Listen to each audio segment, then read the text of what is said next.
Welcome to episode 60 of the Narrative Wargamer Podcast. I am Tony Rhodes, and tonight I'm joined by Jonathan Sharpe.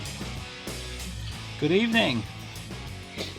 Good evening. It is good to have you back, and it is good to be back on the show again, because for the last month or so, it's been a little while since we managed to get recordings in. So if you are watching on YouTube, then for the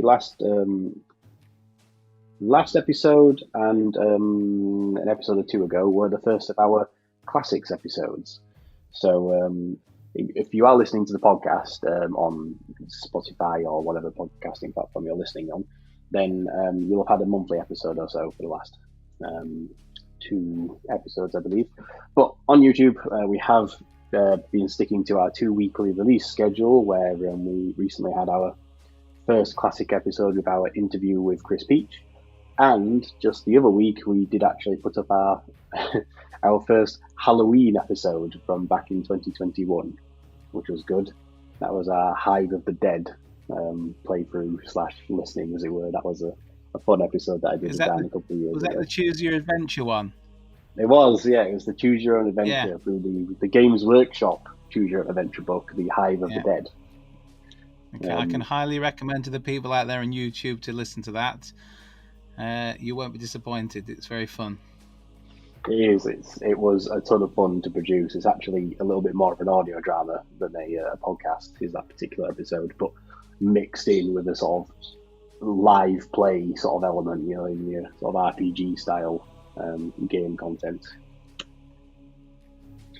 And of course, Halloween themed, with all the zombies and poxwalkers and everything else of surviving the Hive of the Undead. So yeah. However, tonight we are back to a more standard format, where we're not so much talking about zombies and Hives of the Dead, but more talking about Space Marines and other 40k adjacent stuff. Because so our last mainline episode of the podcast was our Tyrannid Crusade rules review episode, because we, of course, don't bother with full, in-depth tactical codex reviews and meta-analysis when it comes to new releases here on the Narrative Wargamer Podcast. Instead, we like to look at the Crusade rules and other elements of the new releases that maybe don't get as much attention on some other channels and podcasts and such. And tonight's going to be no different. We're actually going to look at the Space Marine Crusade rules a bit. But before that, it's been nice to just catch up with what we've been up to since it's been a couple of weeks. So it's been a while since we've had you on the show, Sharpe. I mean, not too long, but it was a little while ago. So tell us what have you been up to recently since we last had you on? Yeah, so I mean, I've had not so much hobby time, but I've done a little bit of this and a little bit of that. I in preparation for the Space Marine Codex coming out, I painted up a unit of I believe they're the Infernus Marines, the one with the flamethrowers. Yeah, the big unit. Painted up a unit of them from Space Wolves. They're quite a nice little unit. Plenty of them on eBay at the minute for a reasonable price. If anybody wanted to pick them up. And then I took my Space Wolves for a spin a couple of weeks ago with the new Codex rules against a friend who plays with the Necron army, and that was quite enjoyable. I was doing quite well. It was quite even until I think my turn 3. He blew up my Land Raider, and it blew up and killed the Iron Priest next to it and a unit of suppressors that was stood behind it. It was pretty mean-spirited of him, and it kind of changed the way that the game went. So that's the only game that I've played recently. But last time I was on, we were talking about some of the new releases that were coming out, and you were talking about the Vampire team for Blood Bowl. Yes, and in hindsight, I'm surprised they weren't more of an October release. Yeah, well, yes, absolutely. It would seem like it was. It would be kind of the right time to do it. Now, I played Blood Bowl a lot in my teenage years in the 90s, and so when you spoke about the Vampire team, I had a bit of a rush of blood to the head, and I went to start looking at some of the stuff that was out there again. I knew that not long ago there'd been a second edition of the box set. I said not long ago; it was about 2 years, wasn't it? Yeah.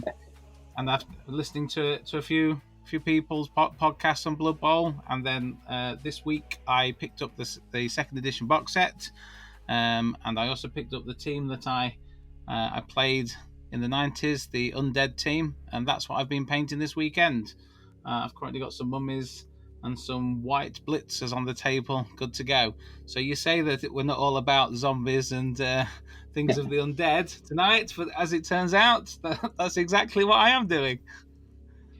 Fair enough. Was that the team that is very much sort of like Halloween inspired, one with I think there's like a pumpkin head scarecrow. That's zombie. not that one, no. That's the necromantic one, isn't it? It has a werewolf and a couple of ghosts. This is the undead one. It comes with a couple of mummies, a couple of white blitzers, some zombies, some skeletons, and a couple of ghoul runners. So that's what I'm picking up at the minute. The more sort of like mean-spirited undead, as it were. Yes. Yeah. As opposed to the. Obviously, I've got some orcs and some a human team to paint up as well, because they obviously come in the second edition box set. So I'm looking forward to getting the board out and having a game of that at some point in the future. Well, do you have plans to embrace the traditional Blood Bowl habit of going with pun names for either teams or players? I hope so. Yes. We'll try and do my best. It's not one of my best traits, coming up with imaginative pun names, but I think it's got to be, hasn't it? I can't remember the old names of my original vampire players, but I do remember the team was called Fang Factor. Nice one. Nice one. But yeah, I have a pro elf team that have all got like elf pun names on like Shakespearean characters. Oh. Okay, yes, I'm gonna have to. Yeah, so the idea with those was that they were the pro elf team, so they were like the Blood Bowl has this team that's basically like generic elves. So they have a high elf team, a dark elf team, a wood elf team, but then they have the pro elf team, which is basically like pro elves are basically just generic universal elf, you know. Almost sort of like D&D style. I think it's called the Elven Union team now, isn't it? Yeah. That's my team because one of my teams because I like the way that they play. But I always called them. They were the Hail Mary Quins. And like I say, the puns on all the player names were things like Romy Elf and Julie Elf, Macbeth. Well, what else was there? I think there was a Machusi Elf or something like that. Machusi Elf, whatever it was from Machusi Elf, yeah. Machusi Elf, yeah. And then of course, there was the plan. I did a version of the team on the Blood Bowl video game once, which had to be a wood elf team because they didn't have the Elven Union team. So I called the Tree Man Mulch Ado About Nothing. Yes. Nice one. It's always great fun coming up with pun names for Blood Bowl players. So I highly recommend it. But yeah, in terms of 40k stuff as well, there have been a few other interesting reveals since the last episode. So how about what's your opinion on one of the most contentious 40k models to be previewed in recent years, Mr. Longlegs McGee himself? Stilton McAdams. I actually quite like it, to be quite honest. I think it, from what I imagine of the AdMech, I don't think they go for aesthetically pleasing. They go for whatever's functional, and I can imagine a sniper on stilts would get the job done. I actually think it's quite good. Yeah, I mean, so funnily enough, I'd paint it. I was gonna say, funnily enough, I also love it. I think it's great. I think it's so AdMech, and like, I think it's the design space of the AdMech is somewhere where they can really explore the concepts of what humanity, not necessarily the Imperium, like is and has been throughout, the Warhammer universe, because they can, like, the Mechanicum sort of almost harkens back to I suppose like 20k, as opposed to like 30k, because the Mechanicum of Mars has been around for a long time, predating the Imperium. Essentially, it will have been founded as part of the golden age of technology, before the rise of the Men of Iron sort of brought about the end of the golden age of humanity.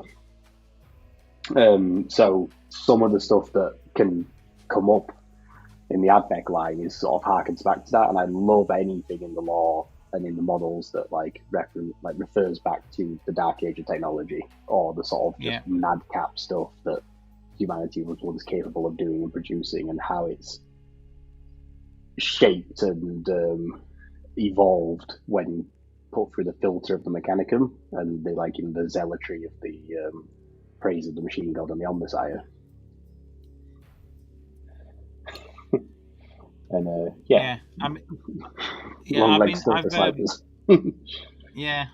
I've subscribed to the Warhammer Plus for a short period of time. Well, it might be a long period of time, depends on how much. But I was watching. Was it the Angels of Death animation with the Blood Angels? And yes. There's a tech priest in that animation that kind of sort of gives you a good idea about how the AdMech sort of behave, and they don't really care a great deal for other things. I enjoyed that one, and I also enjoyed the Necron and Salamander one that was out recently. It was only a few episodes. I think the Pry Nexus, I think it was called. That was really good. Was. It was really good, and this is the one criticism that I do have to keep leveling now at a lot of the 1+ animations is, and I get it's like a first world problem to have, as it were, but it's like there's just not enough of it. As in, the individual series don't have enough episodes. I feel like I wouldn't mind the release rate on the series if they were more like 7 to 10 episodes each. But I originally realized this with the Exodite, the animation that was about Tau, all things, and included Eldar. I've not seen that one yet. Yeah, it's funny. It's the two main protagonist races are Tau and Eldar, but no Exodites. Okay, right. Fair enough. But my issue with that one was that it was only 3 or 4 episodes long. I honestly thought that the ending of the last episode, I was kind of like, oh cool, I'm looking forward to the next episode. It just felt like an end of episode ending, like cliffhanger sort of thing. And it wasn't until it became apparent. I was like, oh wait, no, that's it. I felt like this is getting good. It's now built to the point where there's a nice crux of the narrative, and now the rest of it's going to be really good. I'm looking forward to seeing the rest of it. And then there was no more rest of it. Yeah. I agree. I think admittedly there's supposedly meant to be a second season of the Exodite at some point. So that's probably going to be 2 years away, given the release rate, for stuff. And then the same with Iron Within. I thought Iron Within was billed as another series, like the Exodite, Prior Nexus, and so on. But it wasn't. It's just a single episode. Right. It's just a single animation, and it's good. It's really good. It's probably one of the best ones. But again, I was like, oh, this is good. I'm looking forward to see where this goes. And then realization hit. And I was like, oh, it's just a one episode. It's just a one and done. Right. It's basically a short story, Yeah. And then that, again, it's one of those things where my only criticism is I wish there was more of it. Yes, no, I agree. Which feels a little... Yeah, go on. Yeah, the Prime Nexus I really enjoyed, and then it just kind of seemed to finish just as you seem to get going and start enjoying it. So, like I said, I've only seen that and the the one with the Blood Angels, so I've got plenty of other things to watch at the minute. But I suspect I might be felt wanting more, judging by what you're saying. Yeah, I mean, obviously, perhaps you've gone about it the right way, where you're in a position where you've come into it now and you've got a bunch of animations lined up to watch. Like, you've got lots of things to go through, as opposed to being up to date with it and watching everything as it comes out and then just being like waiting for more, month on month. Yeah. I mean, that said, the other series that personally I really enjoy is the Lore Masters series, because I think it's a really interesting sort of listen, sort of like podcast style format. You just put it on while you're painting.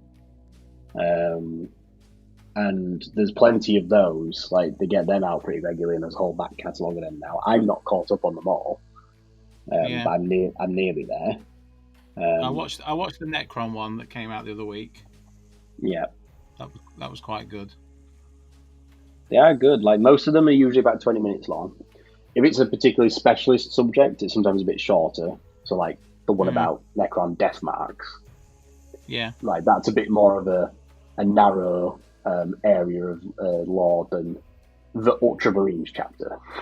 Yeah. So, like, death marks, isn't it? Yeah, like the episode on Necron death marks, I think was like 15 minutes, whereas like the Ultramarines one was like, say, 36, because that was a little bit longer. Yeah. And then I was really thrown by the Arcs of Omen episode, because I think to date, other than that one, they've all been usually about 25 minutes long, a long one being about 30. The Arcs of Omen episode was a full hour, but that's because... All right, okay.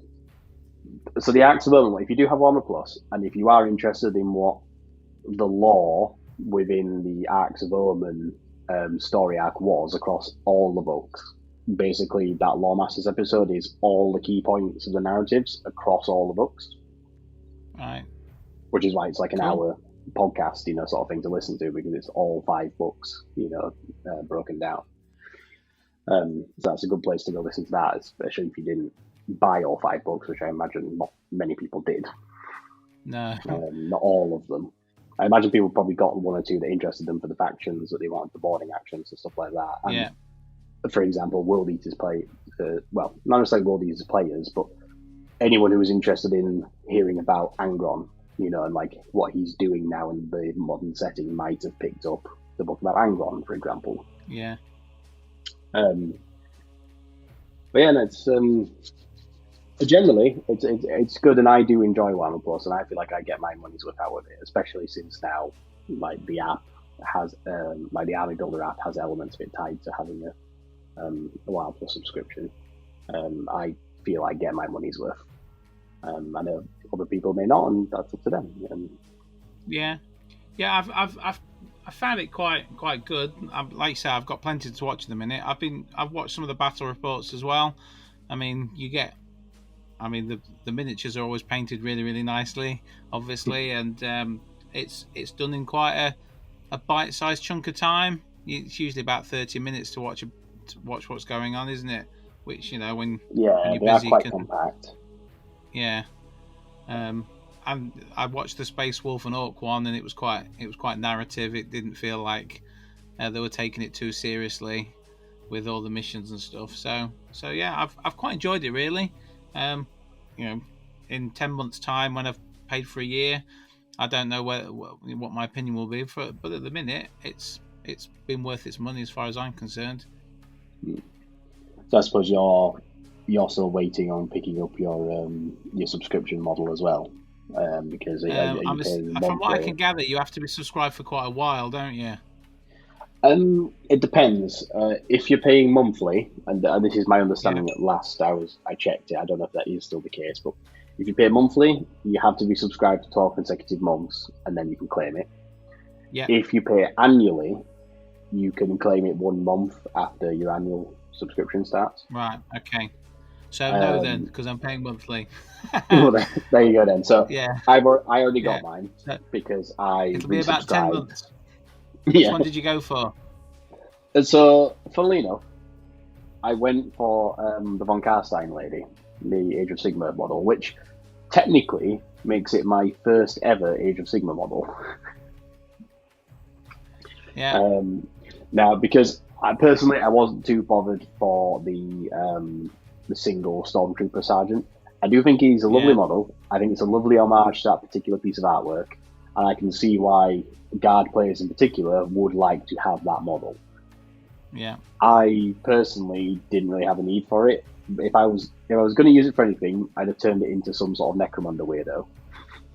Right. Like, either become like a bounty hunter or a champion for a gang or something like that. I'd have done a little bit of like a head swap and a gear swap. Maybe swap the power sword for a different melee weapon, something like that, and have him just be a sort of grizzled Necromunda fighter with carapace armor and a hotshot las. But that would have been a bit for the sake of it.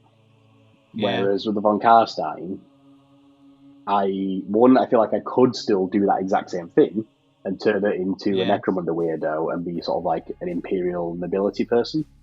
Sort of like here's a wacko Imperial noble who's come down to the hive in a gaudy like nobility gear, but has sort of like refractor fields and other esoteric archaeotech built into it all. And you could always 40k it if I hit. Like, I've done that with a few other old fantasy models. My Psyker and my Chaos Gang is a Games Day Chaos Sorcerer. All right, yeah. Put a las gun on his hip and stick some grenades on his pouches and paint, he had like a metal shoulder plate, which obviously is just meant to be sort of like a segmented plate mail in fantasy, but painting the segments with hazard stripes on them suddenly makes it look like it's been like salvaged from some piece of industrial gear or something. Yeah, it works really well.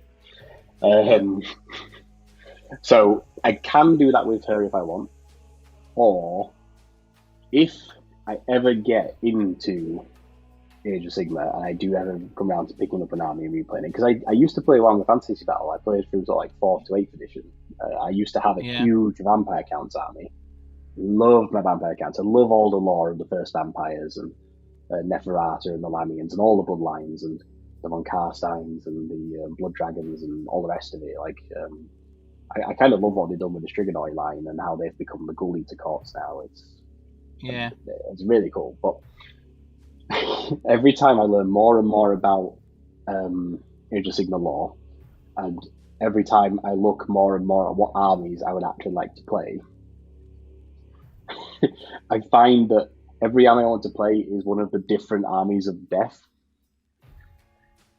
Because I think if I were to pick one up, the first army I would do would be Nighthaunt. I love the Spooky Ghost army.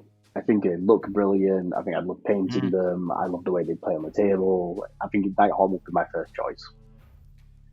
But then second to that, I think I'd go back to my Vampire Count roots and I'd get the Soulblight and have the whole vampire army and the Death Rattle skeletons and the Whites and the skeleton cavalry and all the rest of it.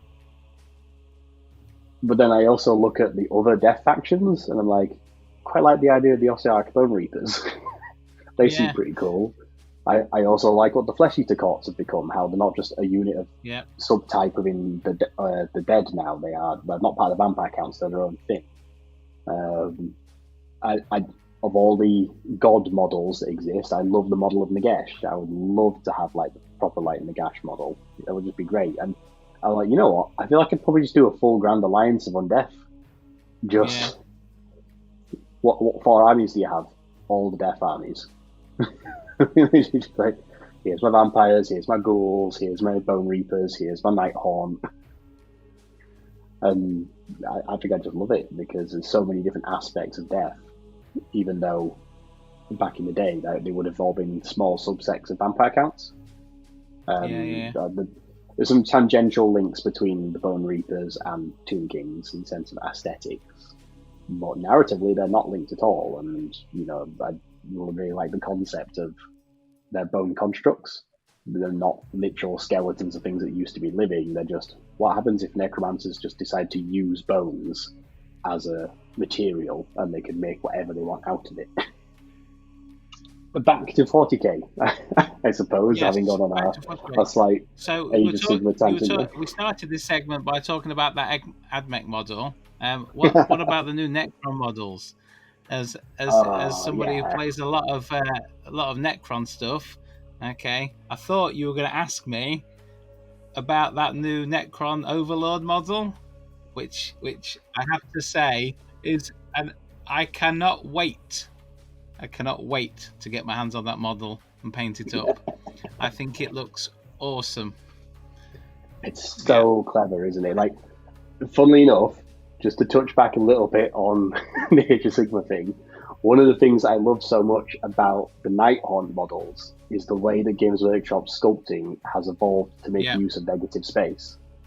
Yeah, agreed. I've been to buy my Blood Bowl models. I actually sold my Nighthaunt army last week, but they were thoroughly enjoyable to paint, and I was drawn in by exactly like you said, that you cannot believe how they can make solid models look like they're empty air, and they are a joy to paint. I just was never going to get around to playing Age of Sigmar. I don't get to play 40k enough, really, as far as I'm concerned. So, but absolutely brilliant models. Yeah, like, I mean, the new Lord of Translocation shroud is so cool. It looks like it takes so many of the sort of elements of what they were doing with the Void Dragon, mixes it a little bit with some of the, I would say, almost like Harlequin-esque models they've had in the past. It's a little bit like the Psychomancer as well. Yes. Yeah. The Psychomancer and a couple of the new sort of Cryptex. And like, I feel like it gives me vibes a little bit of Kaiganel, the Harlequin that comes with Ephemeral Stern. Yeah. Because of the sort of like floating tessellating like squares and things that he's walking on. It has that similar feel with the Translocation Shroud.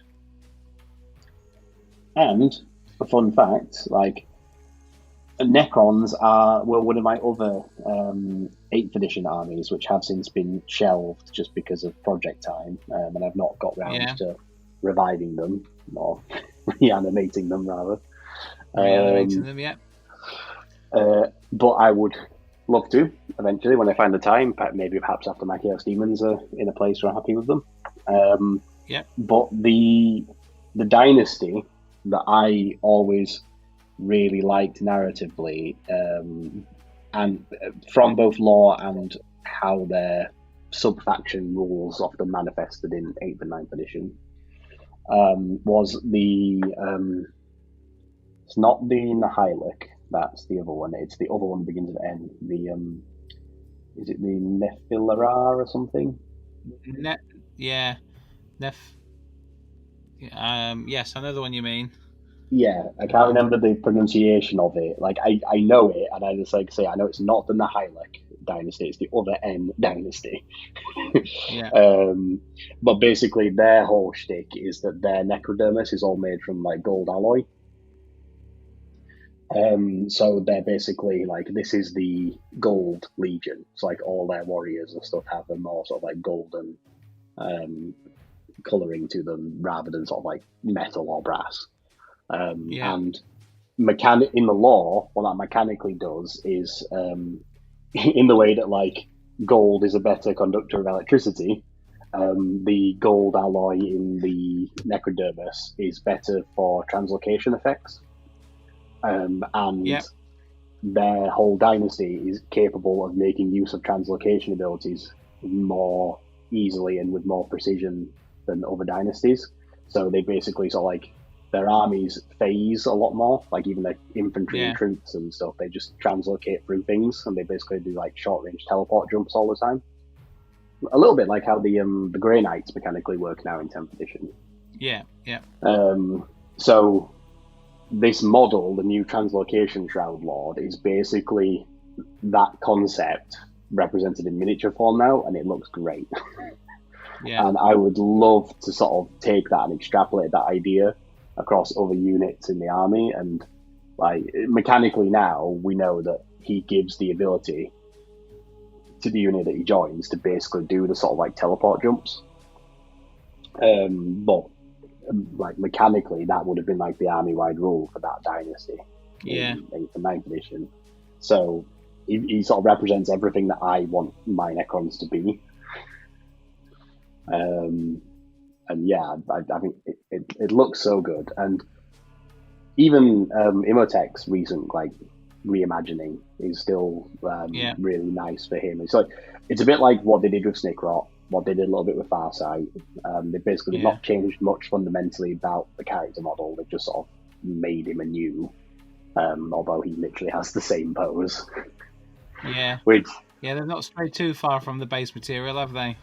No. It's an interesting choice for him because it is one of those things where the pose is probably for non-Necron players, the pose is probably the thing that most people identify him as being Imhotep the Stormlord, more so than his actual Necrodermis body and weaponry and all the rest of it, because only if you're a Necron player do you really recognise it. Like how I was talking to a fellow friend and Orc player recently, how only Orc players really typically can identify the weapon parts that are used in different Orc weapons, because custom Mega Blasters and their range of weapons all have the same sort of base level Orc components across the Games Workshop kits. And the same is true of things like bubble chuckers, smasher guns, tractor cannons. These all have same base level components, but if you're not an Orc player, you're not going to be able to tell. Most people won't know the difference between a power cell fuel for a bubble chucker and a power cell fuel for a custom Mega Blaster. Right. But they do exist. They are there. They are sculpted uniquely. And if you're an Orc player, you may well recognise that fact. Same with a lot of Necron stuff. Like, only Necron players really are going to know the difference between your Imhotep the Stormlord and your Nemesis or... I'm going to forget his name, but I do know him now. Trazyn the Infinite. Yeah, your Trazyn the Infinite, your Orc and the Diviners, your Anorak the Traveller. Yeah. I don't think he's called Anorak. I think he's called Anorak or something. I think he's called Anorak now. I think he might just be Anrak, is he? Yeah. But, it's Illuminor Zares. That's it. That's his title. Illuminor Zares, yes. Yeah. But, like, I know the models. I recognise them. I know the difference between them. But to a lot of people, if they were just a lineup of models, they probably just think they were just different Necron Lords. Yeah. So I get it. Like, I understand why his pose is almost in a way part of his character. But I am looking forward to seeing... It just reminds me like he's shaking his fist at someone. With his hand up in the air. I think it's an interesting choice where they have moved him to being a free-handed... free-handed. That's a Gene Stealer thing. No, a free-fingered hand. Yeah. That slightly alien concept where just something about it just looks off, and it's not until you realise it's because he only has 3 fingers and a thumb, as opposed to 4 and a thumb. Just gives you that slightly more inhuman aspect to it, which is a nice touch. Lots of interesting things in the pipeline. Stuff going on. Yeah. It's going to be interesting to see what the Admech and the Necrons are like. Presumably, maybe seeing releases sometime soon before the end of the year, around Christmas. I'm getting the feeling it's probably going to be in the next couple of weeks or so. They don't tend to have a very long gap between showing stuff and making people wait for it anymore, do they? So no. I suspect it will be out pretty soon. And then we'll see what is coming in the new year and when. I think Dark Angels might be the first thing on the docket for the new year at some point. There's some Orcs coming, isn't there? Some Chaos Space Marines, I think, are fairly early on at some point. I think Orcs are meant to be summer next year, roughly based on the roadmap that they give us. Yeah. Okay. I think they're in the middle of the releases post 2023. Okay. So we'll see. But what we do have to hand, though, is the new releases for the Space Marines. So you alluded to a little earlier your first couple of games with the Codex. What are your sort of general first impressions of playing with a Codex army in 10th edition? It's nice to have a choice of detachments. I think the detachments work pretty well.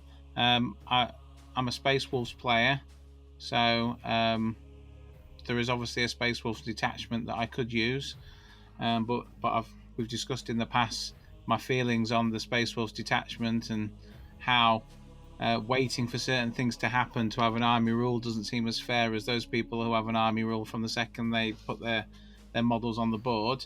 I used the one that's the white Scarzy one. Is it the Storm Lance? I think it might be the Storm Lance. Is it the one that's all about the Storm Lance Task Force? Yeah. So advance and fall back and charge, which was really good for the Space Wolves. Worked really, really well. And only having 6 stratagems to choose from on top of the core stratagems, I thought worked really, really well.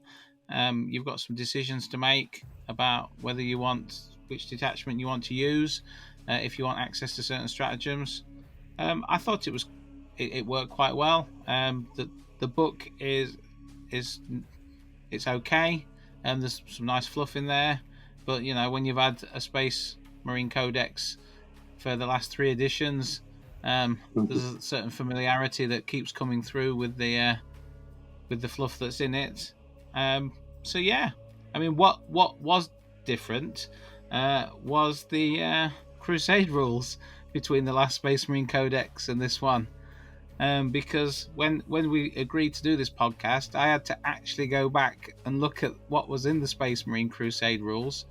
I know we've sat and talked about the Necron Codex from 9th edition, and we've talked through the Crusade rules there, and perhaps we felt originally it didn't have a great deal in it, and they kind of bulked it up with some White Dwarf rules. But my oh my, did the Space Marines get done dirty in the last set of Crusade rules, didn't they?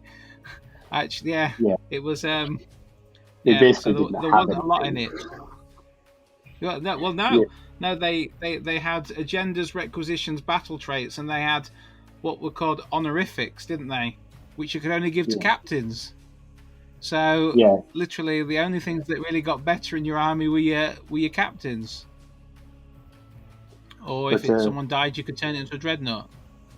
Yeah.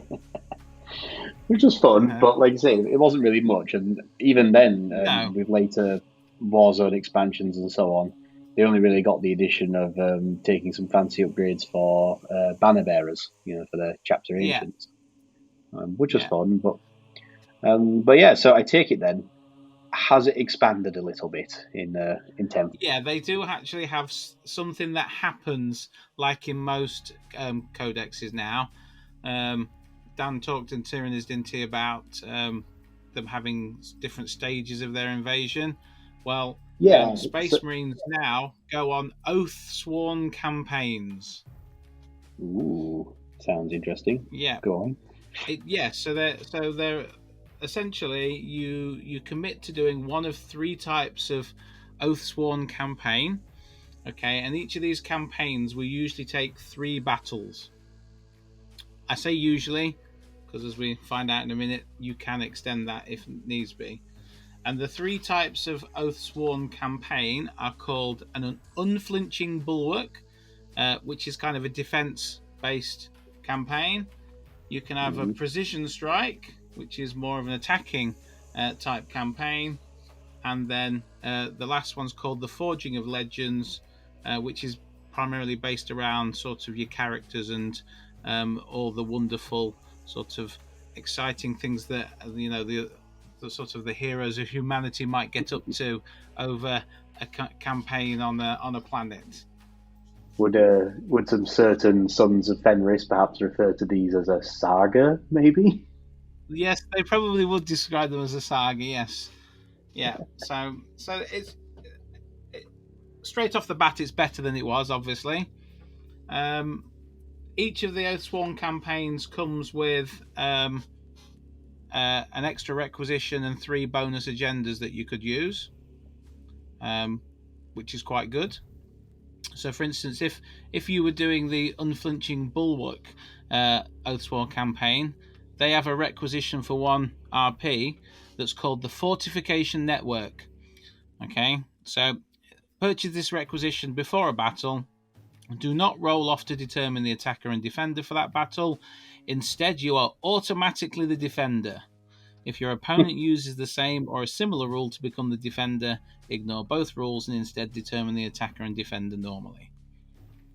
So if you want to definitely be the defender in the battle, you can use that one. You can probably guess what the requisition is for the attacking one. Is it by any chance always be the attacker? Yes, that's correct. Yeah, pretty much exactly the same. And then the requisition for the Forging of Legends is 1 requisition point. Purchase this requisition after a battle in which your warlord was not destroyed. Select 1 character unit that participated in the battle, excluding your warlord, and that character unit gains 5 XP.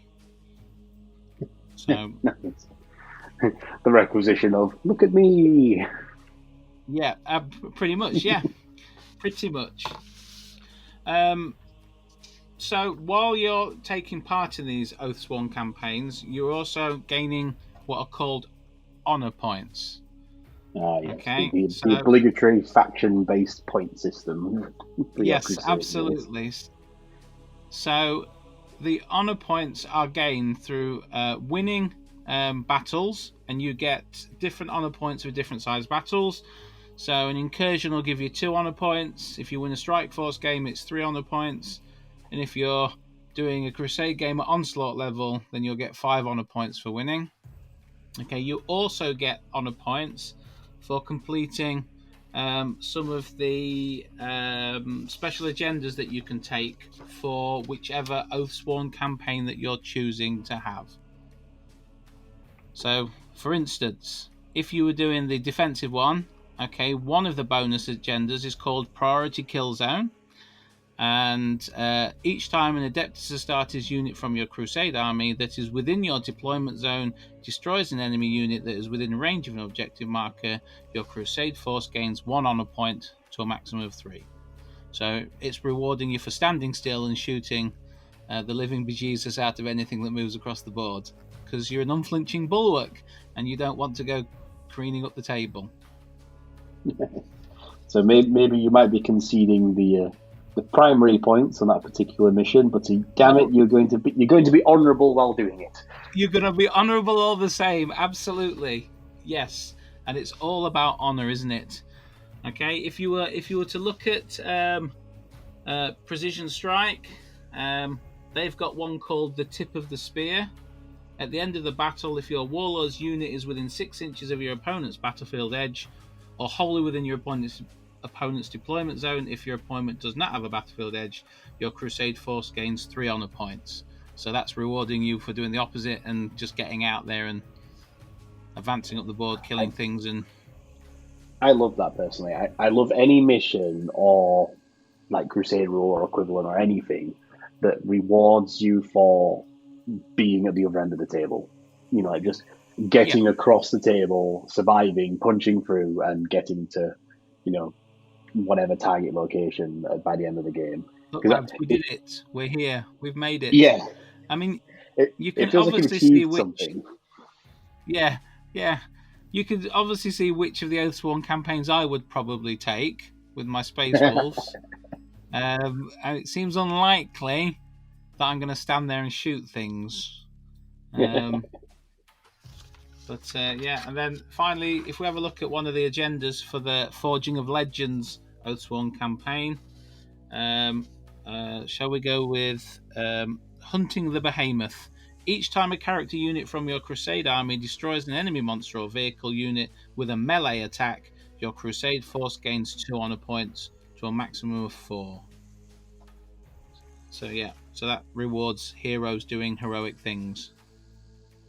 I mean, this definitely sounds like it should be the Space Wolf based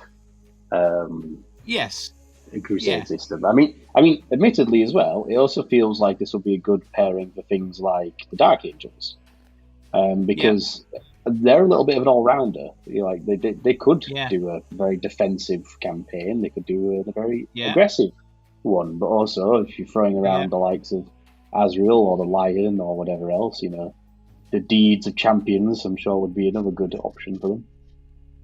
Yeah, they would fit quite nicely into that one, wouldn't they? I can see how if you took an Ultramarines force and the fact that they're quite sort of flexible in the way that they play, you could you could have several Oathsworn campaigns, using each of the 3 different types. I was about to say, so that was like one of my questions then at this point. So obviously we've got these 3 different approaches, and yes, it feels like Imperial Fists will probably be defending, Black Templars will probably be attacking and stuff like that. But you say that these campaigns are only 3 games long. So by game 4, you could feel free to switch up your Crusade Force or your tactical approach and play a defensive game instead of a defensive one for the next 3 games. Absolutely, yeah. If you were thinking you were going to play 3 different opponents, if you came across, your next couple of games are Orcs and Tyranids, and you know that they're going to swarm across the table, maybe you decide that you do want to stand still and shoot at them lots for half the game. That would be quite fun, actually, at your local club for 3 weeks or how regularly you're attending. But you could just be like, right, my next 3 games, I'm going to be playing defensively. Who wants to come and have a go? Yeah, absolutely. Each week it's just I'm going to be defending my position, and I'll probably you could even in that scenario be using your local club terrain, set the terrain up identically for 3 weeks, and just have 3 opponents try and break your defenses, and you actually get to play out your Crusade rules while doing that and complete your Crusade of Honor because you didn't let the walls be breached or so on. Yeah, absolutely. And there's flexibility in there, isn't there, for doing different things. So yeah, you can obviously stick with what you like and do the same one repeatedly, or you can change things around. I suspect that might depend on what army you've got. I would suspect with my Space Wolves, it would either be Precision Strike or the Forging of Legends. But I suppose I could give Unflinching Bulwark a go if needs be. So yes, so you're taking part in these wonderful Oathsworn campaigns. You're gaining honor through honor points for winning battles and completing your bonus agendas. But what do you do at the end of your Oathsworn campaign with all these honor points? I hear you asking me. Because it's all right having honor points, but surely you're going to want to spend some honor points on something. So, after an Oathsworn campaign has ended, your honor points are reset to 0. For every 5 unspent honor points lost in this way, you can grant 1 XP to a unit of your choice from your order of battle. So, you can spend them on something, and then anything that you've got left, it gets reset to 0, and for every 5 you can give XP to a unit of your choice. But what can you spend these honor points on? Well, I'm glad you've asked that question, because whereas in the old Space Marines, basically only your captains could get better, you can spend your honor points on lots and lots of things now.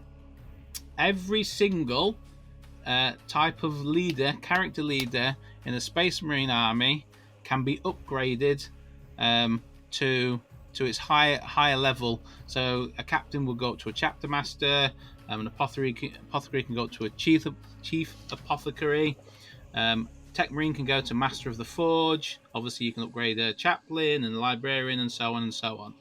So different characters are upgraded using different amounts of honor points. So a chapter master, you would need 25 honor points, but to get a chief apothecary, you only need 10 honor points.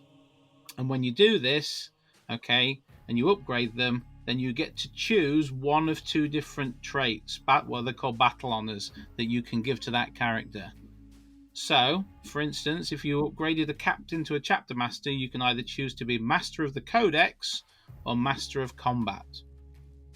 So a Master of the Codex would be once per battle. After you've selected your Oath of Moment target, select a second enemy unit. Until the start of your next command phase, that second enemy unit also counts as your Oath of Moment. Or, if you are the Master of Combat, once per battle in your command phase, this model can use this ability. If it does, until the end of the turn, add 2 to the damage characteristic of weapons equipped by this model. So is your chapter master going to benefit the whole army, or is he just going to become a bit of a beat stick himself? It's totally up to you. That's your choice.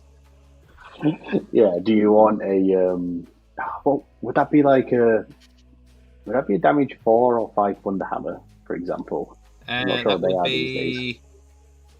I think they're 2, aren't they? Yeah, I think they are too. But still, 2. like, Yeah. just damage getting 4, +2 damage. nasty, isn't it? Yeah. Or your Gravis captain with dual power fists. Yeah. Punchy Bumping punchy. Yeah. Is there another I type like of it. character that you'd like to look at in terms of what they could choose between? Oh, go on. So, because what I was going to say actually was, it's interesting that this is where these upgrades now live, because upgrades for things like Master of Sanctity, Chief Apothecary, all that, they were rife in 9th edition, Space Marine armies. Absolutely. They were very much like staples of the way the armies played. And in matched play, that was paid for with points upgrades. But even in 9th edition, in Crusade, you typically had to unlock those things by experience, by having level ups in the characters, and then they could take the upgrades. That was a common thing across lots of armies. Lots of things had, upgraded versions of characters, which were paid for points or with experience in Crusade. So, actually, I assume there is no such equivalent for those in the standard Space Marine Codex now, in your standard gameplay stuff, is there? No, you cannot have a Master of the Forge or a Chief Apothecary anymore. That only occurs in Crusades. Yeah, so actually this is a really interesting Crusade exclusive mechanic now, for these factions. So tell us about the Chief Apothecary, probably one of the core aspects of Space Marines in 9th edition. What does it now look like in 10th edition Crusade?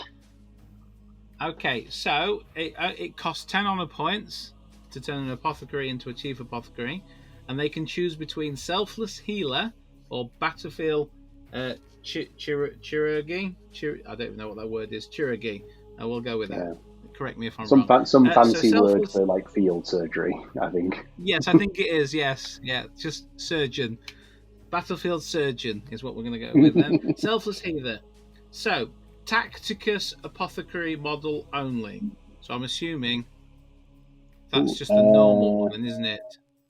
Yes, because the other options, the Gravis one, was Gravis, wasn't it? Yeah. So this can. I suppose this is because narratively, the Gravis Apothecary is not a healer. He's not going around healing people. He's a scientist. Yeah, he's just collecting samples, isn't he? Yeah. Yeah. So while this model is leading a unit, models in that unit have the Feel No Pain 5+ ability. Okay, which I'm guessing. I'm guessing that might be better than what is a standard 6-up Feel No Pain that an Apothecary gives to a squad that he's leading. Don't quote me on that, but I'm guessing that's what that Apothecary normally does. Yeah, I'll see if I can find it. Which, as an Orc player, I can tell you that a 5+ Feel No Pain from your medic is exceptional. Like, my Pain Boy is great for that exact bonus. So, yeah, it doesn't have a Feel No Pain. It has a Narthesium. While this model is leading a unit in your command phase, you can return one destroyed model to that unit. Okay. So it's replacing them, but also giving them a 5-up Feel No Pain, which is pretty good. Means they're going to keep putting them back. Or you could go for the other one, which was at the end of the battle. If your Crusade army included this model and it was not destroyed during the battle, you can ignore up to 2 failed out-of-action tests taken for infantry units from your Crusade army. Those tests are treated as having been passed instead. Ooh, that's pretty good. So do you want it on the battlefield, or do you want it to keep things tickety-boo at the end of the game? Yeah, because if you're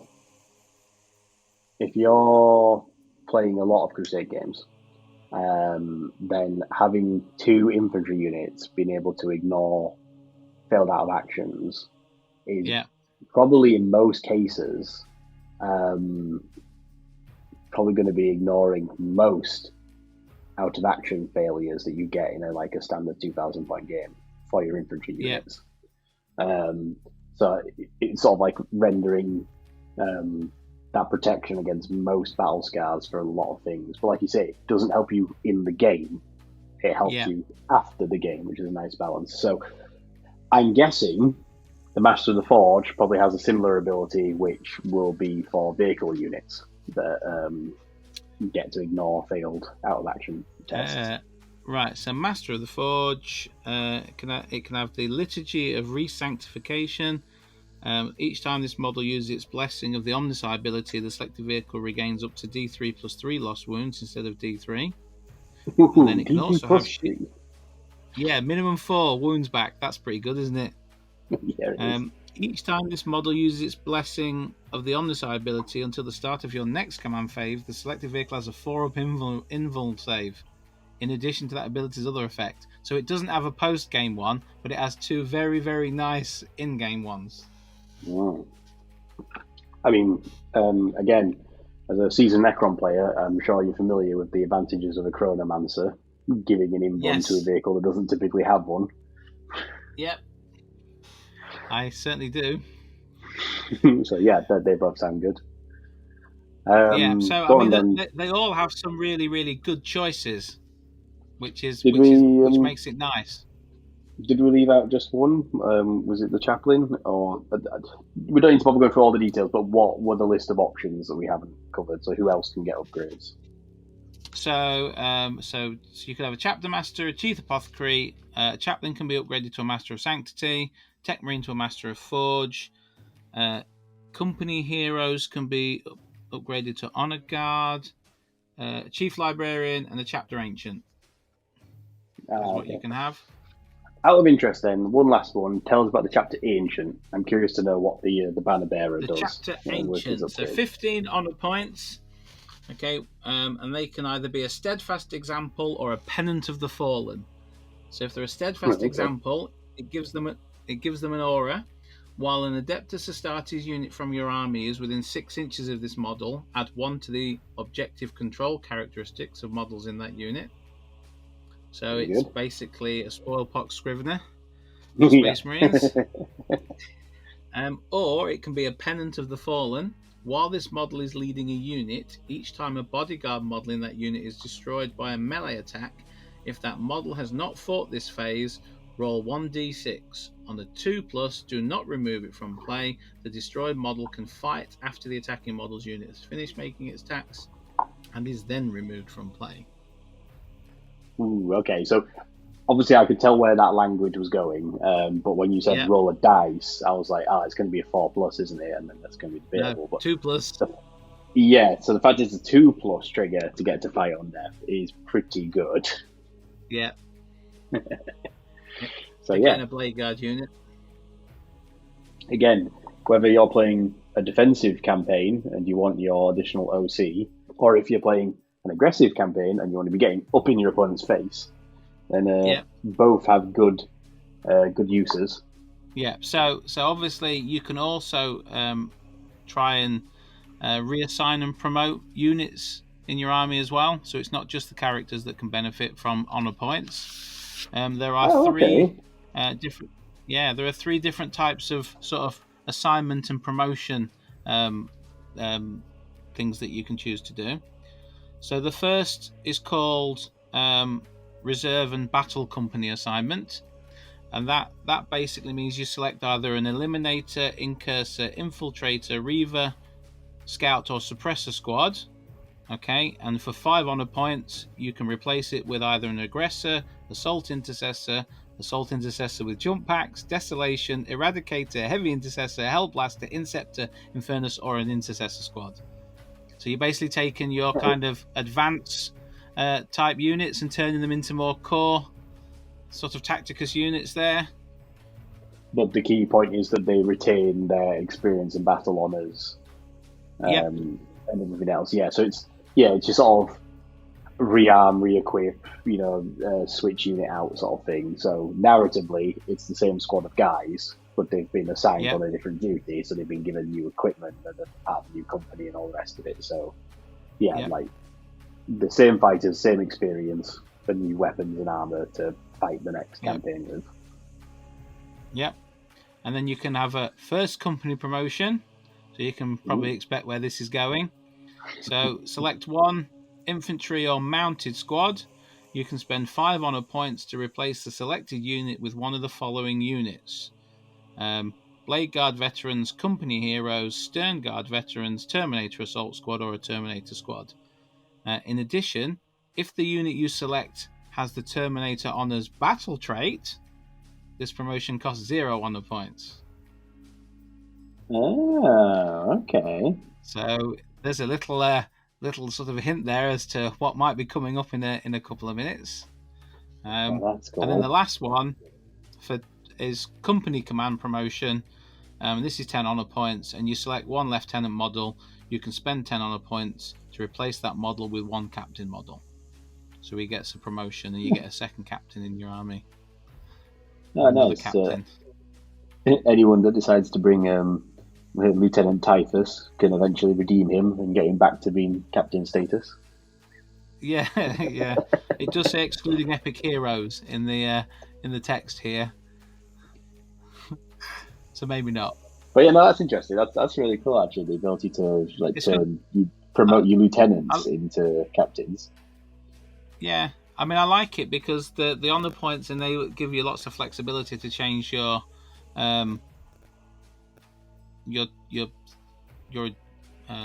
entire set of units around. You can obviously upgrade, change things around. So if you wanted to go from one of the different Oathsworn campaigns to a different one, then obviously if you were doing precision strike and attacking, and you decided you were going to do unflinching bulwark, you could perhaps take out a couple of units and swap them in for, a heavy intercessor squad or an inceptor squad that has a bit more heavy firepower, that kind of thing. So it's quite fluid, and it's certainly better than the old Space Marine one, where the only thing you could upgrade was captains. Okay, there's something for everything here. I have to say as well that I think my favourite thing there is the first company promotion. Like, yeah, there's a part of it that I absolutely love, and it's the idea that everybody has those hero sergeants or that hero squad that just somehow miraculously, seem to do well every game or survive the impossible odds, and like they'll probably become the units that you like to put XP into, because it's like, this squad of assault intercessors have just done really well. They always seem to do really well from every game, always kill something fantastic, or they never quite die to the last man. Yeah. And after your campaign, you'll have enough hero points to be like, they're going to become Blade Guard now. Like, they're going to be promoted to the first company, and that when you put your Blade Guard models on the table in future, you can actually recount the story of, like, this guy, this Blade Guard, used to be my assault intercessor sergeant, and he killed a Carnifex by himself. So now he's a Blade Guard. He refused to die under the odds. No, it's great. I think it works really well, doesn't it? It definitely feels more Space Marine-y than it has done in the past. So yeah, lots of stuff moving forward. Do you want to look at some agendas? Yeah, go on then. So are these a couple of like universal Space Marine agendas that any of the honor campaigns also have access to? Yeah. So you've got there's 4 agendas and there's 4 requisitions, and then obviously whichever Oathsworn campaign you take, there's another requisition, and then 3 agendas that you can choose, or if you want to, you can randomly generate them because they have a little dice symbol above them, if that's what you wanted to do. So there are 4 agendas. There's one called Angels of Death, one called No Fear, one called Armored Assault, and one called Quest of Atonement. Angels of Death, for instance, is at the end of the battle, if there are no enemy units on the battlefield, each Adeptus Astartes unit from your Crusade army that is on the battlefield gains 2 XP, and your Crusade force gains 2 honor points. Yeah, tabling your opponent is considered honourable. Yes, yeah, incredibly honourable. Armoured Assault then, well, let's have a look at another one. Armoured Assault. At the end of the battle, each vehicle unit from your Crusade army that is not destroyed gains 1 XP, and each vehicle unit from your Crusade army that is destroyed but itself destroyed 2 or more enemy units during the battle gains 1 XP. So if you're going vehicle heavy, there's a reason to do that. To be fair, And then, the Space Marine agendas don't tend to give too many honor points out. You tend to have to do the ones that are specific to each Oathsworn campaign. that's good. So it's more, it's more encouraging you towards your sort of campaign-based agendas, to sort of play into that mechanic. What I am curious though is, please do tell us what the agenda is for No Fear, because I believe 10th edition might possibly be the first ever edition, maybe since 2nd, where No Fear is not actually an army rule for Space Marines, because it doesn't exist. Right, okay. Yeah, I mean, I'm just curious what it's become. It's not a massive surprise. At the end of the battle, each Adeptus Astartes unit from your Crusade army that did not fail a battle shock test during the battle gains 1 XP. If that unit did not fail a battle shock test and is below half strength, it gains 2 XP instead. Nice. So you're being rewarded for not failing. Yeah, that's a nice extra little clause where it's like, obviously the idea is don't fail checks, but if you were in a position where you were having to take them and didn't fail, you get more rewarded. Yeah. I mean, I think I would probably take that one anyway. Yeah. Because, you're going to take battle shock tests. You're probably not going to fail too many of them with Space Marines. Certainly not across your army. Like, you'll only have 1 or 2 units which have to take them enough that they might fail them once or twice a game. Yeah, that feels to me like that's probably like an auto take as one of your agendas, really. Also leads a lot into this idea of only in death because duty ends, because technically the best way to avoid battle shock tests is just get your units killed. Yeah, absolutely. Right, so what have we got next? Requisitions. Like I said, there are 4 requisitions. So there's one called a Legacy Preserved for 1 requisition point. Vaunted Triumph, also for 1 requisition point. One called Enduring Duty, which is 2 requisition points. And then one called Even in Death I Still Serve for 1 requisition point. Now, I'm willing to bet you can guess, without me reading, what Even in Death I Still Serve is about. So I'm not going to read that one. I'm going to talk about Enduring Duty, which I think is a really nice one. It's the 2 RP one. Purchase this requisition after the 3rd battle in an Oathsworn campaign. You may participate in 1 additional battle before that Oathsworn campaign ends. So if you haven't quite got enough honor points, and you think, actually, I want a couple more honor points because I want to upgrade that apothecary to achieve apothecary, then you can actually extend the Oathsworn campaign by 1 game, 1 battle, just to try and get you over the line and to make sure you've got the honor points you want to put back into your army for the next one. Nice. Did you know that? Nice. Yeah. Do you know what that reminds me of? It feels very narratively appropriate. That reminds me of the moments when Gazgul Fracker decides to leave Armageddon, and then High Marshal Helbrecht is like, "Yeah, screw that. You're not getting away. I'm jumping on the Eternal Crusader and just flying after you." Yeah, absolutely. I will also abandon Armageddon right now because I'm chasing you. This isn't over. Sort of attitude. Yes. We're not done yet. I can do this all day. Yeah. Get back here. Yeah.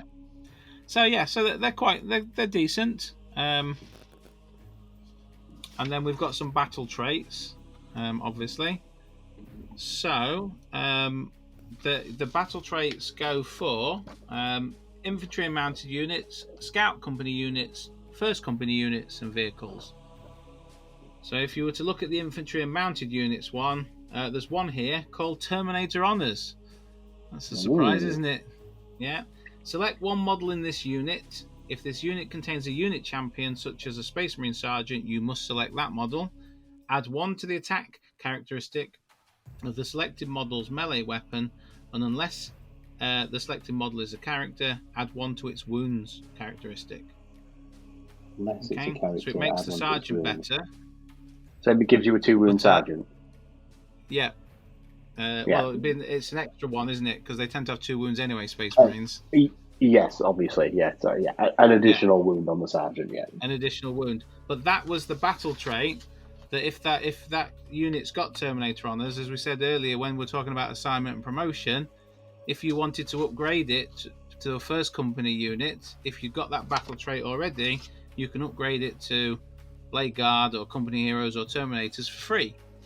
So that's quite a useful one to give to an infantry unit should you get the chance. Yeah, literally leads into our hero sergeant story. You know, you're in after your second game of your honor crusade. You've got enough experience to give that unit that battle honor. Now your sergeant's got, what did you say, an extra attack and an extra wound? Yep.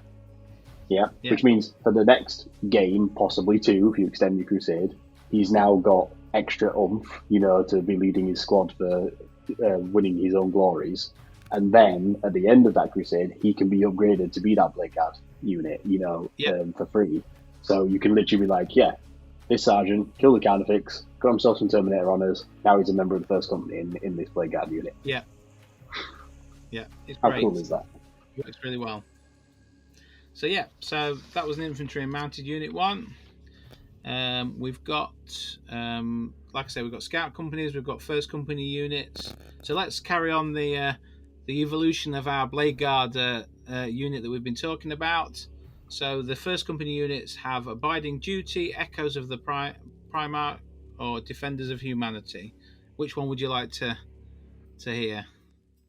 Let's go with Echoes of the Primarch. I'm curious to what that one would be, actually. Yeah, so once per battle, at the start of the fight phase, this unit can use this ability. If it does, until the end of the turn, weapons equipped by models in this unit have the Sustained Hits 1 ability. Oh, nice. So that feels a little bit sort of like the whole Honor the Chapter, kind of like vibes again from previous editions. Like fight harder, fight better. This is the moment the battle turns. It's cool. Yeah, it's a nice one. And then we've got vehicle models. They've got 3 as well. Bellicose Machine Spirit, Resilient Machine Spirit, or a Focus Machine Spirit you can give it to. I'm guessing focused will be something like don't suffer the penalties to fire into combat. Something like that. So this model does not suffer the penalty to its hit rolls for firing at enemy units that are within an engagement range of it. Yes, that is correct. Yeah, there we go. Feels like I've been doing this long enough now. Resilient Machine Spirit just adds 2 to the model's wound characteristic. That's nice. The Bellicose Machine Spirit one, I mean, I don't know how often you're doing this with vehicles, but each time this model makes a charge move, select one melee weapon it is equipped with until the end of the turn, add 2 to the strength characteristic of that weapon. So that's a Dreadnought one, isn't it? Let's be honest. Can't imagine you giving that to your Rhinos. The key thing, though, there is when does it say that triggers? The one that's supposed to do strength. So when it makes a charge move, select one melee weapon it's equipped with. So you can combo that with Tank Shock. Of course you could, yeah. So because add 2 to the strength characteristic, yes.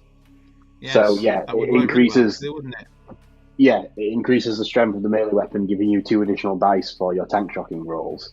So you're charging and slamming in, which is why it sounds silly, but you might give it to your Rhino. Yes. Because suddenly if you can start actually having it charging and roll maybe, I don't know, I'm going to guess 9 dice instead of 7, for example. I don't know what the base strength of a Rhino is, but that could make a difference. Yeah, absolutely. So there's definitely ways in which you can upgrade your vehicles as well. So that's good. And then we come to the different types of Crusade relics. There are 2 Artificer relics, 2 Antiquity relics, and 2 Legendary relics. Give us one of each then. Okay, so the Artificer, there's actually 3 Artificer relics, not 2. Astartes Teleportation Transponder.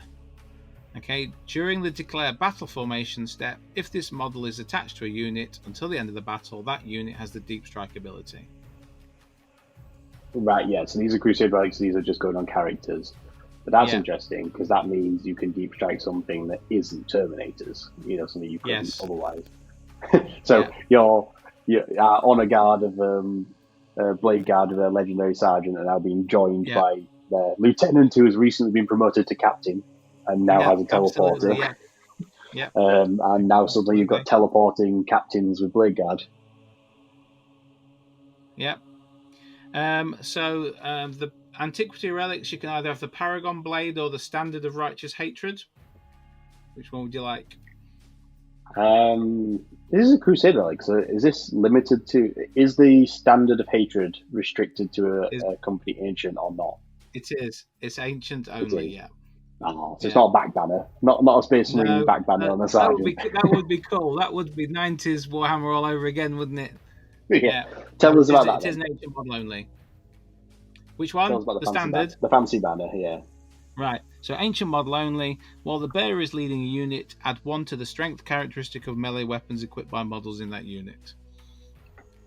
Okay, but again, on a turn when you're unleashing the echoes of the Primarch and you're going +1 strength, sustain hits, and fight on death on a 4+ because you're joined by the fancy banner guy. 4+, 2+ even. Yeah, absolutely. It's good. Yeah, lots of things to put together. And then we've got 2 legendary relics. One's called Vortex Bolt and one's called Relic of the Primarch. Well, right. Tell us about both, because now you've said Vortex Bolt. I need to know what that is. Right, okay. Right, so select one ranged weapon equipped by the bearer. That weapon is now a Crusade relic. Note this on the bearer's Crusade card and give that weapon a suitable name. Once per battle, when the bearer shoots with that weapon, you can choose for it to fire a Vortex Bolt instead of shooting that weapon normally. If it does, resolve that shooting using the following profile. So, range 24 inches, 1 shot, ballistic skill 2+, strength 4, AP 0, damage D3+3. Doesn't sound very good, does it? Okay, anti-infantry 3+, anti-psyker 2+, devastating wounds. Okay. Right, yeah, so basically if you hit a non-vehicle target, in most, like an infantry target basically, in most cases on a 3+, you're just going to be doing D3 +3 mortals. Oh, sorry, yes. D3 or did you say 3D3? D3 +3. D3 so minimum 3, 4. yeah. Between 4 and 6 to an infantry squad, which is pretty good. That's funny. I mean, again, I've got visions now of the Gravis Apothecary pulling out his revolver pistol and loading in a vortex round into the chamber. That's awesome. Or conversely, it has its own profile, doesn't it? So did you say it had a range on it? Yeah, 24 inches. Yeah. Yeah. Okay. Because I was going to say, there was for a moment then there was part of me thinking, isn't there a Phobos captain that has a sniper? Yes, I think there is, isn't there? Yes. There is, but because it has its own weapon profile, obviously the profile does not have precision. Does it? Yeah. But that would have been funny. I mean, that was something very cool, like to have your Raven Guard captain or whatever. You know what? Right now, what this calls for is a vortex shell and just like aiming down sights at that key target. That's very cool. But go on, tell us about the Relic of the Primarch as well, because Relic of the Primarch. So, I mean, this is quite interesting. So, once per battle in your command phase, the bearer can unveil the Relic of the Primarch. If it does, until the start of your next command phase, the bearer has the following ability: Relic of the Primarch, Aura. While a friendly Adeptus Astartes unit is within 6 inches of this model, add 1 to the attack's characteristics of melee weapons equipped by models in that unit. Okay, so add 1 to attacks for all units within 6 inches of the holder. If the bearer is destroyed, after removing it from play, set up 1 new objective marker as close as possible to the bearer's last location. This represents the Relic of the Primarch. You immediately gain the Recover the Relic agenda, in addition to any other agendas being used for this battle. And that agenda is, at the end of the battle, if you control the Relic of the Primarch objective marker, you can select 1 unit from your Crusade army that is within 3 inches of that objective marker. That unit gains 3 XP. If you do not control that objective marker at the end of the battle, you use 10 VP to a minimum of 0.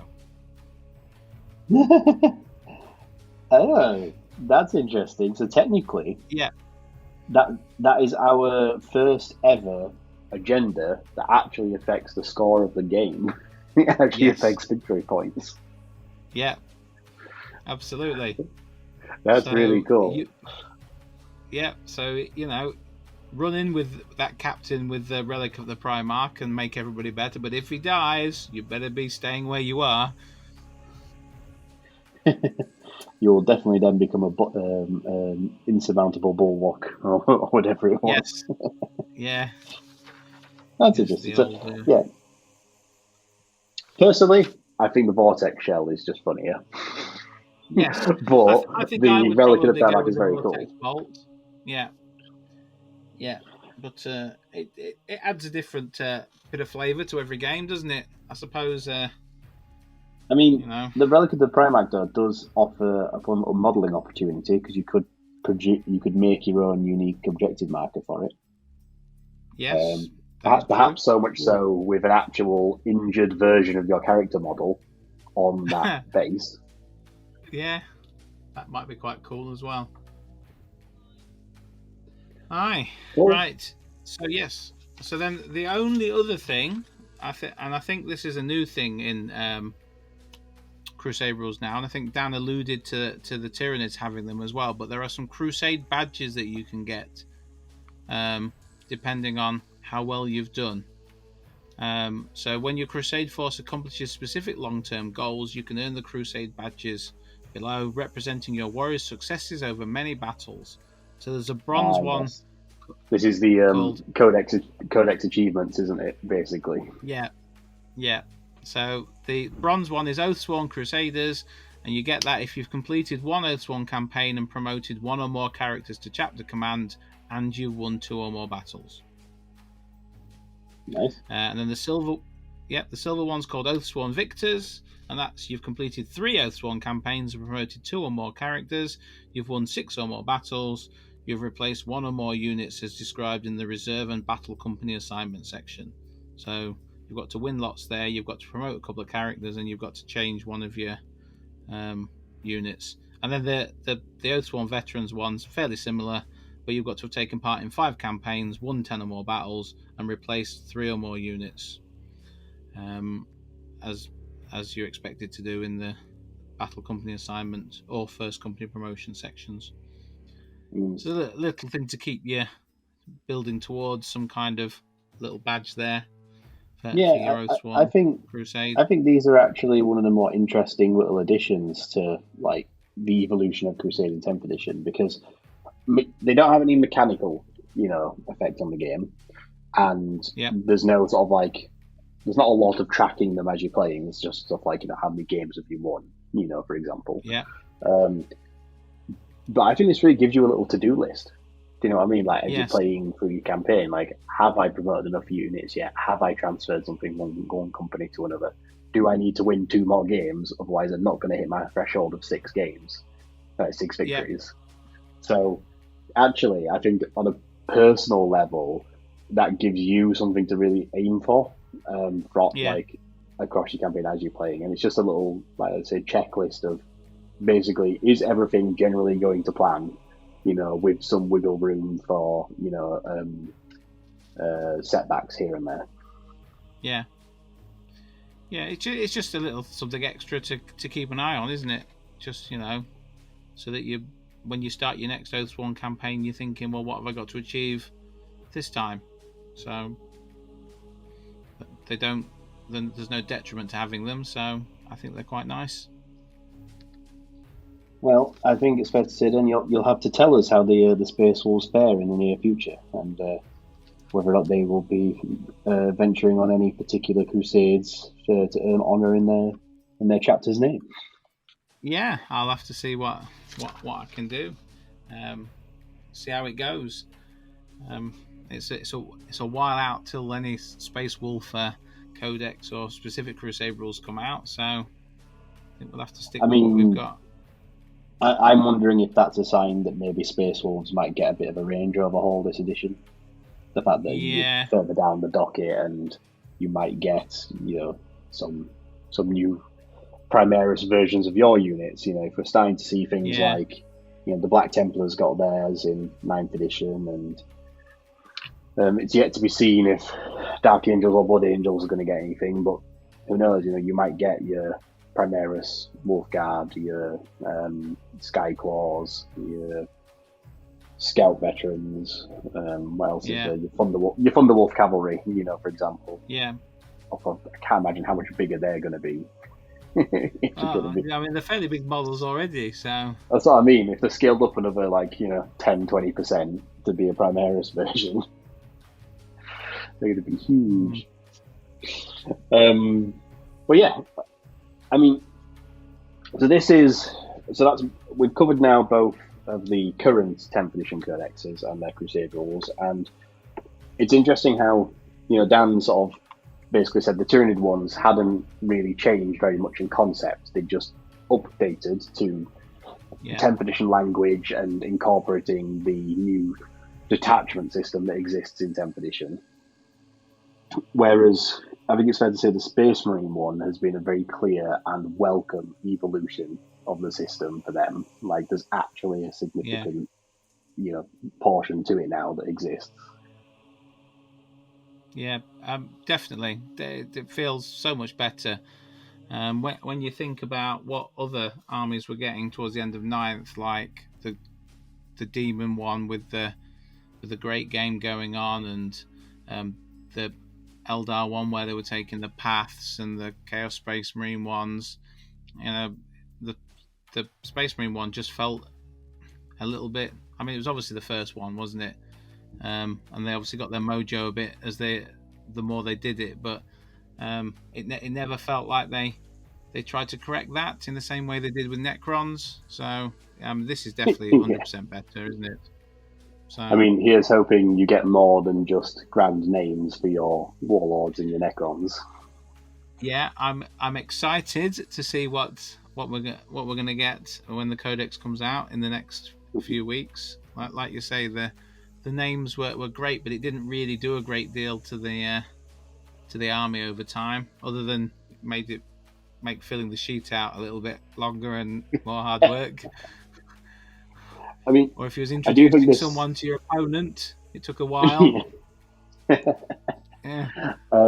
I do think this is a really good sign for Crusade going forwards, because I think there's two key takeaways for this from the Space Marine ones, and that is one, that Crusade is not just being continued for the sake of it, which there could be a little bit of an argument to be made that was the case with the Tyranids, because it's very much just, here's the system they had in 9th, here it is in 10th, with the language reworked so it works in 10th. To see that the Space Marines haven't just received the same treatment, and it's not just here's what you had, but now in 10th version, there's actually been a clear amount of thought and effort and evolution put into their rules, means that Crusade rules across factions are hopefully open to that same level of development and improvement, not just rehashing for the new edition, which is good. And secondly, the fact that the campaigns are only cited as being 3 games, sort of like bringing down the total number of games for things to start rolling, I think is going to be a welcome change for a lot of people who either haven't played Crusade before, and maybe this is a reason to try it, or people who didn't get to play as much of it as they wanted in 9th, be it because of life getting in the way or global pandemics making it very difficult to play. Absolutely. So cutting it down to something more manageable like that, I mean, the Chaos Demon one required you to play 8 games to complete a round of the Great Game, whereas you'd have done practically all 3 of the Space Marine Crusades in that time. Yeah. So maybe seeing a bit faster evolution of the Crusade forces in terms of number of games is better for the majority of people. And I'm sure there might be some people out there who are playing multiple Crusade games a week, and it might seem perhaps it's too fast for them, but maybe that just gives them the opportunity to cycle between factions a bit more. I think if you've got multiple armies, one thing I found difficult was putting time between the 5 different armies that I got.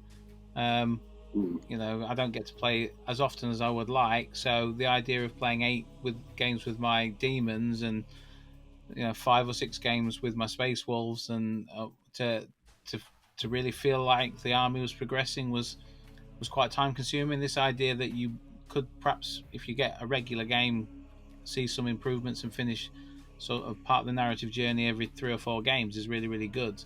I think it will keep more people interested and involved. Yeah, I mean, if you're the kind of player that has the opportunity to attend a weekly gaming club, needing to play 3 games means you can do a campaign in a week. A campaign in a month, and even take 1 week off. You know, the 1 week you don't get to the club that month is fine because you still finish your campaign in a month.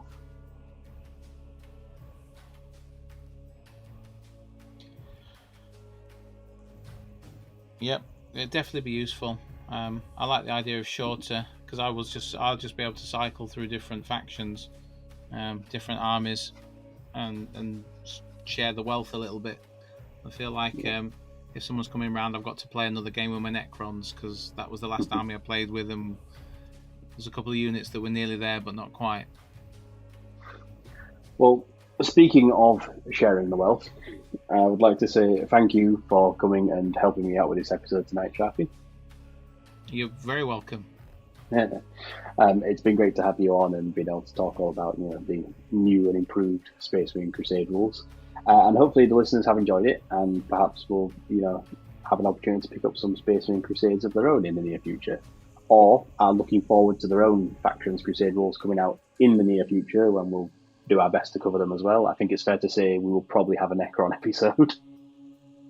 Yeah. Well, I mean, I'd love to be involved. One of my favourites. And yeah, if you have enjoyed listening tonight, then please do give us a like and a subscribe, or a review on whatever the podcast platform you're listening on. And do stay tuned for more Crusade coverage from us in the near future. And yeah, some other interesting episodes coming down the pipeline as well. So yeah, as always, if you do enjoy the show and like what we do, then we do have a Patreon where you can go support us there as well. It does help pay for things like hosting the podcast and using the software that we use to record and all the rest of it, and it's incredibly helpful. And if you do want to support the channel as well, we have an affiliate link with Element Games. So that'll be in the description below. You can use that. Anything that you buy through that affiliate link helps give us a little kickback that helps with the show as well. So yeah, and it will have been on screen at this point for viewers over on YouTube, but where can people find you, Sharpe, if they do want to see the sort of things that you're up to and your own hobby endeavours? Oh, almost exclusively on Instagram. I'm j.sharpe, that's with an E, 0608. I post mainly hobby stuff and pictures of games that I've played recently and stuff that I've painted. So you can find me there. Awesome. And as always, you can find me at Narrative Wargamer on most platforms, certainly Instagram, Facebook. We have a Discord channel as well, and obviously on YouTube if you are listening on podcasting platforms.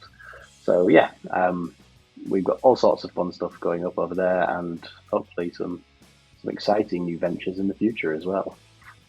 So yeah, thank you everybody for listening tonight. I hope you are enjoying 10th edition as much as we are, and hopefully you'll be enjoying some more Crusade games in the future.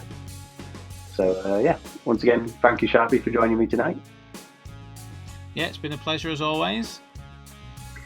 And until next time, guys, this has been the Narrative Wargamer Podcast, helping you to discover more ways to play 40 games.